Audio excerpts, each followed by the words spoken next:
Shalom, selamat malam Bapak Ibu Saudara yang terkasih. Bersama-sama kita satukan hati kita dalam mezbah doa. Dimanapun Bapak dan Ibu berada, saya percaya ada kebaikan, kasih Tuhan, berkat Tuhan yang Tuhan mau berikan buat setiap kita malam hari ini. Mari bersama-sama kita satukan hati, kita berdoa. Terima kasih Tuhan kalau sepanjang hari ini kami sudah melewati hari-hari kami dalam penyertaan Tuhan yang luar biasa. Sebab itu malam hari ini kami mau satukan setiap hati kami Tuhan. Datang memuji dan menyembah Engkau. Biar Engkau yang semakin bertambah di dalam hidup kami, Engkau yang menjadi pusat Tuhan di dalam hidup kami sampai hari ini. Terima kasih untuk setiap kebaikan-Mu dalam hidup kami. Kami datang mengucap syukur malam hari ini bahwa setiap korban dan syukur kami. Karena Tuhan begitu baik, Kau terlalu baik Tuhan. Ini hati kami, ini doa kami malam hari ini. Biar nama-Mu yang ditinggikan, biar nama-Mu yang dimuliakan Tuhan. Haleluya, terima kasih. Terima kasih Tuhan. Mari. Kau semakin bertambah, semakin bertambah, ku semakin berkurang, tenggelam di dalam kemuliaan-Mu. Kau semakin bertambah,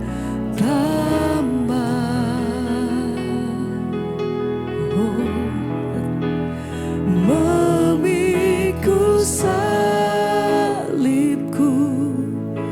di setiap waktu, biar kebenaran-Mu jadi semakin nyata dalamku. Amin. Kau semakin bertambah. Mari bersama dengan segenap hati sama-sama kata, Kau semakin bertambah. Amin Tuhan. Semakin bertambah. Biar Kau yang semakin bertambah, tenggelam di dalam kemuliaan-Mu. Kau semakin bertambah, memikul salibku sepanjang hidupku. Waktu biar kebenaran-Mu jadi semakin nyata dalamku. Kau semakin bertambah.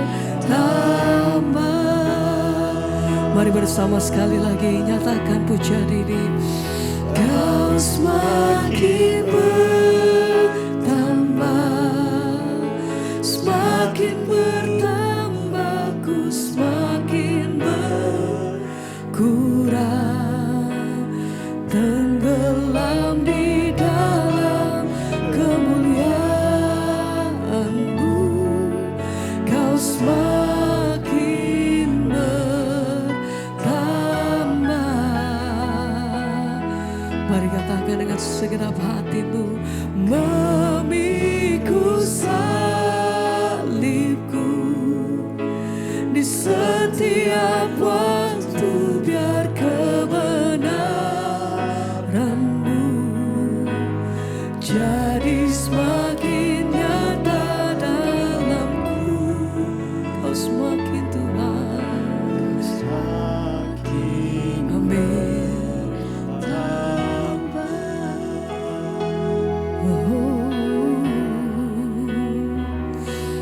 Engkau pusat penyembahan hidup kami Tuhan. Engkau pusat dari hidupku.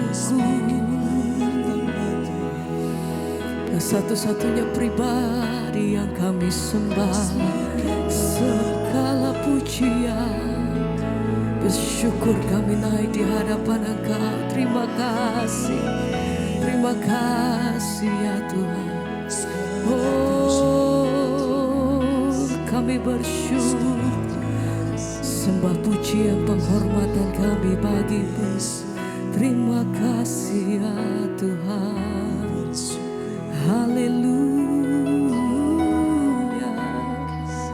Oh, menyenangkan-Mu, menyenangkan-Mu, senangkan-Mu, hanya itu kerinduanku. Menyenangkan-Mu, amin Tuhan. Senangkan hati, hanya Engkau. Oh, mari dengan segenap hatimu bersama katakan, menyenangkan-Mu, senangkan-Mu, hanya itu kerinduanku. Menyenangkan-Mu, senangkan hatimu, hanya itu kerinduan. Menyenangkan-Mu, ini pujian kami Tuhan. Oh, hanya itu kerinduan. Menyenangkan Yesus.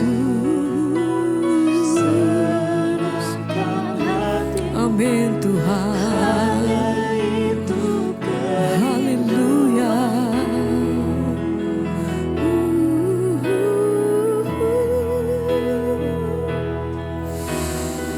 Kami bersyukur, terima kasih oh Tuhan. Kerinduan hati kami hanya menyenangkan. Oh Yesus, Yesus, terima kasih Tuhan.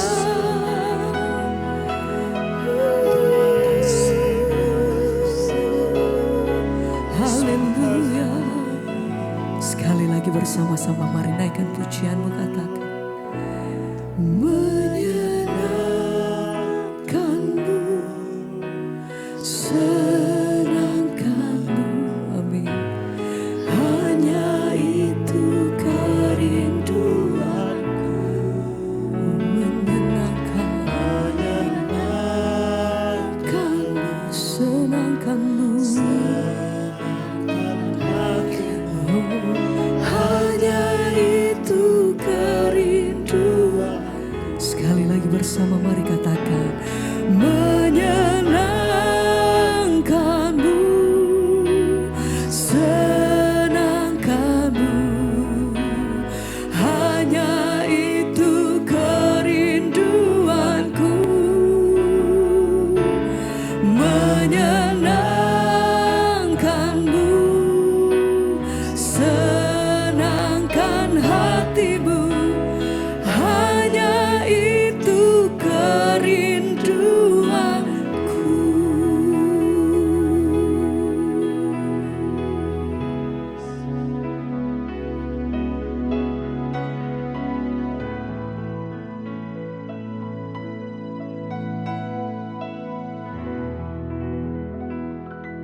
Terima kasih Bapa, kami mengucap syukur buat malam ini. Biarlah anugerah Tuhan melimpah atas hidup kami, rahmat-Mu, sukacita dari Tuhan turun atas hidup kami, dan bahwa kami boleh semakin mengerti kehendak dan rencana-Mu lewat kebenaran firman Tuhan. Urapi setiap kami, urapi hamba-Mu Tuhan.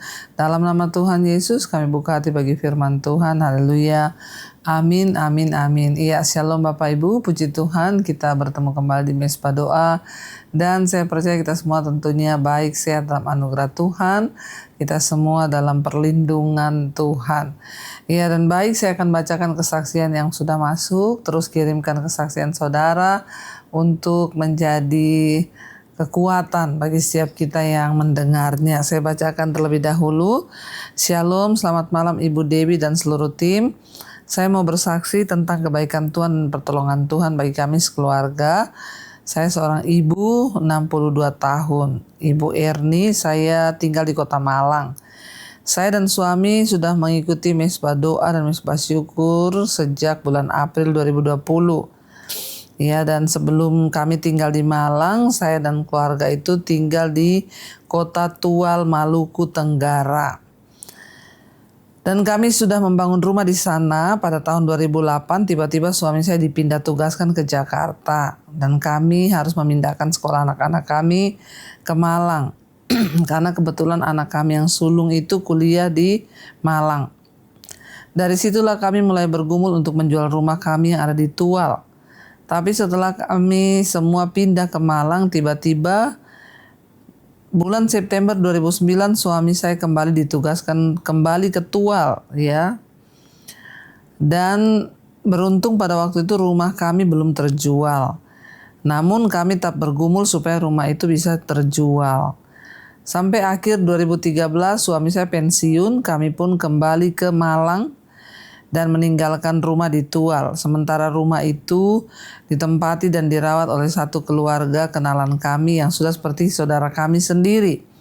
Singkat cerita, kami tetap bergumul untuk penjualan rumah itu dengan harga yang sudah kami tentukan.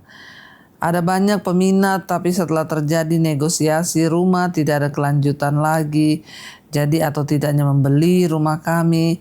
Ya, dan terus terang kami pun sering kecewa karena banyak orang yang datang dan tanya tapi hanya di PHP. Namun di tengah pergumulan itu kami tetap mengandalkan dan berharap kepada Tuhan. Kami pun bersyukur karena di tengah pergumulan menemukan channel Ibu Debbie. Ya, dan pada saat corona pandemi itu kami mulai mengikuti, bahkan bersyukur karena banyak khotbah-khotbah ibu yang sangat-sangat menguatkan kami. Ya, ibu selalu berkata ketika diproses kita tidak boleh kecewa, ya, dan juga jangan menyalahkan Tuhan karena itu sama dengan meragukan kuasa Tuhan. Bahkan ya seringkali memberontak pada Tuhan. Ibu juga berkata tetap nantikan Tuhan karena waktu Tuhan itu selalu tepat dan terbaik bagi kita. Amin, amin, amin. Ya, dan ibu selalu ingatkan bahwa Tuhan adalah Allah yang adil dan janjinya tidak pernah gagal. Berbahagialah orang yang menantikan Tuhan. Itu yang selalu menjadi penghiburan dan kekuatan bagi kami, Bu, mendengar khotbah-khotbah Ibu. Setelah 17 tahun kami bergumul dan kami tetap berdoa pasrah kepada Tuhan. Penjualan dan harganya bukan lagi yang kami yang menentukan. Biarlah Tuhan yang menentukan sesuai dengan waktu dan kehendak Tuhan. Dan berapapun harga yang dari Tuhan kami mau menerimanya. Tuhan itu dahsyat, Bu, ya. Tiba-tiba ada orang yang menelpon kami dan dengan serius dia menyatakan ingin membeli rumah kami itu, puji Tuhan. Dan ajaibnya itu terjadi di tengah kondisi ekonomi yang menurut kami tidak mungkin ada orang mau membeli rumah. Tapi itulah Tuhan, ya. Waktu Tuhan itu bukanlah waktu kami dan waktu kami bukanlah waktu Tuhan. Singkat cerita, kami berangkat ke Tual, lalu terjadi proses jual beli rumah, semua dilancarkan oleh Tuhan, sekalipun ada hambatan-hambatan kecil, namun semuanya berjalan lancar karena Tuhan Yesus turut campur tangan. Terima kasih Ibu Debbie atas semua firman-firman yang Ibu khotbahkan, yang meneguhkan iman kami. Demikianlah kesaksian saya, maaf kalau kesaksian saya ini panjang. Terima kasih dan Tuhan Yesus memberkati Ibu, memberi kesehatan selalu. Amin, amin, amin. Wow, puji Tuhan ya, saudara, Tuhan itu ajaib, Tuhan itu dahsyat. Jangan pernah berhenti untuk berharap, sekalipun rasanya, kelihatannya sudah tidak ada harapan, tapi orang yang berharap pada Tuhan tidak akan pernah dikecewakan. Iya, baik, kita akan melanjutkan pembacaan firman Tuhan hari ini di Amsal pasal 14. Amsal 14, sekarang kita masuk ayat yang ke-11. Rumah orang fasik akan musnah, tetapi kemah orang jujur akan mekar. Ya, rumah orang fasik akan musnah, tapi kemah orang jujur akan mekar. Ya, dikatakan di sana bahwa rumah orang fasik akan musnah. Rumah musnah, tapi kemah, cuma tenda. Ya, kalau itu yang punya orang jujur akan mekar, akan menjadi besar. Ya, karena itu kita harus jadi orang jujur. Ayat 12, ada jalan yang disangka orang lurus, tetapi ya ujungnya menuju maut. Ya, jadi saudara, ya dikatakan di sini bahwa kita harus bersungguh-sungguh, ya. Kita harus ikut Tuhan itu dengan segenap hati supaya kita tidak salah jalan. Karena ada jalan yang disangka orang lurus, tapi ternyata ujungnya menuju maut. Sekarang kita banyak melihat orang-orang berdosa. Ya, mereka pikir jalan yang dia tempuh itu jalan yang benar. Mungkin dia dapat uang, dia mendapatkan segala kesenangan di sana. Tapi ternyata, ya ketika dia menjalaninya, ya ternyata dia mendapatkan malapetaka, bahkan ujungnya menuju kepada maut. Jadi tidak semua jalan yang kita pilih itu menjadi jalan yang baik, saudara. Ada jalan yang disangka lurus, tapi ternyata ujungnya membawa kita kepada kematian, kebinasaan, bahkan maut. Ayat 13 berkata, di dalam tertawa pun hati dapat merana, dan kesukaran dapat berakhir dengan kedukaan. Dalam tertawa pun hati dapat merana. Ya, banyak orang terlihat bahagia, senyum, padahal hatinya merana. Ya, makanya kita hanya mendapatkan kebahagiaan yang sejati itu dari Tuhan. Ya, jangan iri melihat orang lain, wah kayaknya hidupnya bahagia. Kita nggak tahu dalamnya seperti apa. Karena banyak orang yang terlihat tertawa, ternyata hatinya penuh kesedihan, malapetaka, penuh dengan ya merana dikatakan. Dalam tertawa pun hati dapat merana. Ya, bahkan kesukaan dapat berakhir dengan kedukaan.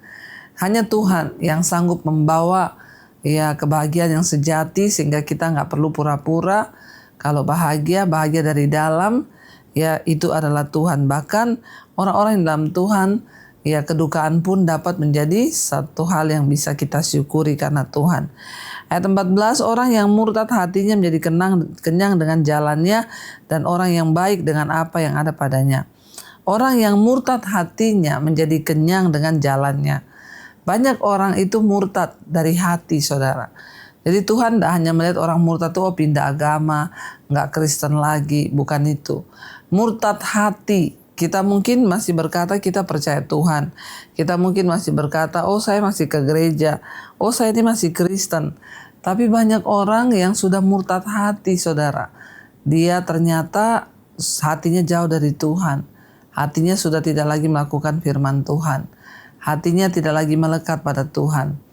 Ya, jangan kita menjadi orang-orang yang murtad hatinya karena kita nggak mau mengikuti suara kebenaran. Ya.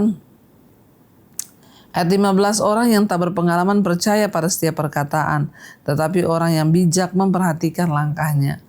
Orang bodoh tidak berpengalaman percaya pada semua perkataan, bahkan kepada kata-kata manis, tipuan. Tetapi orang yang bijaksana yang punya firman Tuhan memperhatikan langkahnya sehingga tidak mudah ditipu, nggak mudah diperdaya karena dia memperhatikan langkahnya. Kalau aku begini dosa nggak? Kalau aku begini menyenangkan Tuhan nggak? Kalau aku begini, ya biarlah kita bijaksana sehingga kita memperhatikan langkah hidup kita. Ayat 16, orang bijak berhati-hati dan menjauhi kejahatan, tetapi orang bebal melampiaskan nafsunya dan merasa aman. Orang yang bijaksana, penuh firman Tuhan, hidup takut akan Tuhan, dia berhati-hati serta menjauhi dosa dan kejahatan. Kalau orang hidup takut akan Tuhan, dia pasti hati-hati dan bijaksana, bahkan menjauhi kejahatan. Tapi kalau tidak, dia dikatakan sebaliknya orang bebal melampiaskan nafsunya dan merasa aman. Orang-orang bebal yang gak takut Tuhan itu mereka melampiaskan nafsu dosa tapi rasa aman. Nggak ada rasa dosa, nggak ada rasa bersalah. Hati-hati saudara kalau kita ini sudah jauh dari Tuhan, kita hidup dalam dosa tapi kita merasa aman, nyaman. Nah itu tanda-tanda kita sudah tersesat bahkan menuju pada kebinasaan. Ayat 17, siapa lekas naik darah berlaku bodoh, tetapi orang yang bijaksana bersabar. Ya, siapa yang cepat naik darah itu orang bodoh. Ya, tapi orang yang bijaksana itu sabar. Ada banyak hal yang seringkali menguji kesabaran kita. Mari kita belajar untuk tetap sabar, karena orang yang bijaksana itu sabar, tetapi orang yang cepat naik darah itu bodoh. Ingat saudara, Musa gagal masuk tanah perjanjian gara-gara naik darah, emosi. Tuhan suruh ucapkan kata, malah dia pukul gunung batu itu ya. Jadi jangan cepat naik darah. Ada orang tuh dikit-dikit marah, dikit-dikit emosi, dikit-dikit tidak terkontrol. Dengan jelas firman Tuhan berkata, orang yang lekas naik darah itu bodoh. Ya, kalau saudara mau jadi orang yang bijaksana, tidak cepat marah. Tapi orang yang bijaksana itu bersabar. Ayat 18, orang yang tak berpengalaman mendapat kebodohan, tetapi orang bijak bermahkotakan pengetahuan. Orang yang tidak berpengalaman itu ya akan mendapat kebodohan, tapi orang yang bijaksana bermahkotakan pengetahuan. Apa itu bijaksana? Ya, hidup takut Tuhan, menjauhi kejahatan. 19, orang jahat tunduk di dekat orang baik dan orang fasik di depan pintu gerbang orang benar. Ya, jadilah orang benar, jadilah orang baik. Ya, karena ketika kita hidup baik dan benar, orang jahat tunduk, saudara. Ini firman Tuhan, karena kita punya otoritas ilahi. Ayat 20, juga oleh temannya orang miskin itu dibenci, tetapi sahabat orang kaya itu banyak. Ya, orang kalau miskin, temannya aja benci, saudara. Tapi orang kaya itu banyak teman. Ya, makanya ayo jangan malas, kita bekerja. Ayo kita sungguh-sungguh berusaha. Karena Tuhan tidak mentakdirkan kita menjadi miskin. Orang yang rajin, bijaksana, hidupnya pasti diberkati. Sehingga hidup kita boleh menjadi berkat. Ya, jadi jangan saudara menjadi orang yang tidak berpengalaman, jatuh. Banyak orang sudah diberkati Tuhan, jatuh miskin. Kenapa? Hidup dalam dosa. Tapi orang yang hidup takut akan Tuhan akan diberkati Tuhan. Mari kita tundukkan kepala, kita renungkan firman dan kita berdoa. Terima kasih Tuhan, kami mengucap syukur buat malam ini, anugerah-Mu atas hidup kami. Biarlah berkat Tuhan, sukacita, kekuatan dari Tuhan melimpah atas hidup kami. Apapun pergumulan kami, Tuhan menjadi jawaban. Tuhan ampuni dosa pelanggaran kami, dan Tuhan kuatkan kami untuk menjalani hidup kami. Kami mau lepas dari dosa-dosa ikatan kami supaya kami berkenan pada Tuhan. Lepaskan, pulihkan Tuhan setiap anak-anak-Mu yang ingin keluar dari dosa. Biarlah Tuhan mampukan masalah-masalah yang kami hadapi, masalah keuangan, rumah tangga, pekerjaan, masalah apapun kami tahu dan percaya Tuhan sanggup menjadi jalan keluar, memulihkan kesehatan, bahkan yang sedang sakit dalam nama Yesus ada kesembuhan. Tuhan memberkati siapa anak-anak-Mu Bapa yang rindu punya keturunan, dibukakan kandungan yang tertutup, yang ingin menjual aset, seperti kesaksian malam ini yang kami dengar. Tidak ada perkara yang mustahil, Tuhan sanggup kirimkan pembeli dengan cara Tuhan yang ajaib, kami percaya. Semua Tuhan masalah dalam hidup kami ada jalan keluar karena Tuhan turut bekerja mendatangkan kebaikan. Kami mengangkat tangan bagi bangsa dan negara kami Indonesia, lawatan Tuhan tercurah, roh takut akan Tuhan turun atas pemerintahan kami, presiden, wakil, seluruh jajaran kabinet. Turun takut akan Tuhan, sehingga keputusan yang mereka ambil berdasarkan dari Tuhan saja. Bapa juga memberkati semua bangsa-bangsa di 5 benua, Asia, Afrika, Amerika, Eropa, Australia. Lawatan Tuhan tercurah dan hujan pertobatan terjadi. Orang-orang bertobat, berbalik, datang kepada Tuhan. Terima kasih Bapa. Karena itu kami membuka hati dan tangan kami malam ini. Biarlah sukacita damai sejahtera dari Kristus turun atas kehidupan kita semua. Mulai malam ini bahkan sampai kali yang kedua Tuhan Yesus datang kembali menjemput setiap kita. Nama kita tercatat di dalam kitab kehidupan. Dalam nama Tuhan Yesus yang percaya diberkati Tuhan, katakan bersama amin, amin, amin. Tuhan Yesus memberkati saudara. Shalom dan Immanuel.